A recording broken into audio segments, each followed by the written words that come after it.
New phone number alert. యాక్చువల్గా ఈ new phone number alert అంటే మనం ఇదివరకు ఒక ఫోన్ నెంబర్ తీసుకుంటే ఒక నెంబర్ వచ్చేది కొత్తగా మనకి, అదే కొత్త నెంబర్. బట్ ఇప్పుడు అలా కాదు. మనం ఫోన్ అనేది మన నెంబర్ అనేది తీసుకున్న తర్వాత ఆ నెంబర్ కొన్ని రోజులకు మనం వాడకుండా పక్కన పెట్టామంటే దానికి వ్యాలిడిటీ అయిపోతుంది, అది మన దగ్గర నుంచి అది క్యాన్సిలేషన్ అయిపోతుంది. ఆ కంపెనీ వాడు అదే నెంబర్ని వేరే వాడికి ఎవరికైనా ఇచ్చేస్తున్నాడు. అయితే ఈ గ్యాప్లో మనం ఆ నెంబర్తో రకరకాలుగా చాలా పనులు చేస్తూ ఉంటాం కదా, అలాగే జరుగుతున్నాయి. లైక్ మాకు తెలిసిన వాళ్ళు ఒక 3 months 4 months బ్యాక్ ఒక సిమ్ తీసుకున్నారు, జియో సిమ్. అది ఆ సిమ్ తీసుకున్న తర్వాత ఏం జరిగిందంటే ఇప్పుడు మాకు కాల్స్ వస్తున్నాయి లాస్ట్ 2 months నుంచి. ఒక లేడీ ఎవరో లోన్ తీసుకుంది.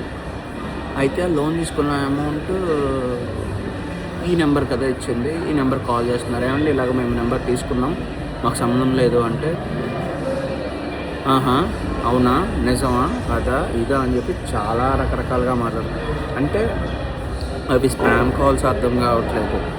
బట్ వాళ్ళైతే క్లియర్ కట్గా తీసుకున్నారు అని అంటున్నారు. సార్ తీసుకున్నారు, బట్ ఈ నెంబర్ ఇప్పుడు మేము తీసుకున్నాం, మాకు జియో స్టోర్కి వెళ్ళి మేము జియో స్టోర్ నుంచి ఇప్పుడు ఈ నెంబర్ మేము తీసుకున్నాం, నెంబర్కి మాకు సంబంధం లేదు, ఈ నెంబర్ మాది. ఇప్పుడు ఆవిడ ప్రూఫ్స్ ఉంటాయి కదా, మీరు అలా అసలు ఇవేం మాట్లాడనివ్వట్లేదు. ఫస్ట్ గట్టి వాళ్ళ స్టూడెంట్ మాట్లాడుతున్నారు, మనం గట్టి మాట్లాడుతుంటే వాళ్ళు నోరు ఇంకా వెంటనే కాల్ కట్ చేస్తున్నారు, వేరే టాపిక్ కూడా ఉండట్లేదు.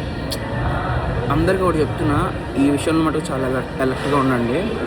కొత్త నెంబర్లు ఎవరు తీసుకున్నా కానీ ఇట్లాంటి విషయాలలో ఏం చేయాలో నాకైతే తెలియట్లేదు. అసలు దీనికి పరిష్కారం ఏంటో కూడా తెలియట్లేదు. ఒకవేళ ఈ వీడియో చూస్తున్న వాళ్ళు ఎవరైనా ఇట్లాంటి ప్రాబ్లమ్ని ఫేస్ చేసి ఉంటే, మీరు ఒకవేళ ఈ ప్రాబ్లం నుంచి బయటపడితే ఎలాగా కొంచెం ప్రాసెస్ ఏంటో కొంచెం నాకు చెప్తారా? చాలా హెల్ప్ చేసిన వాళ్ళు అవుతారు.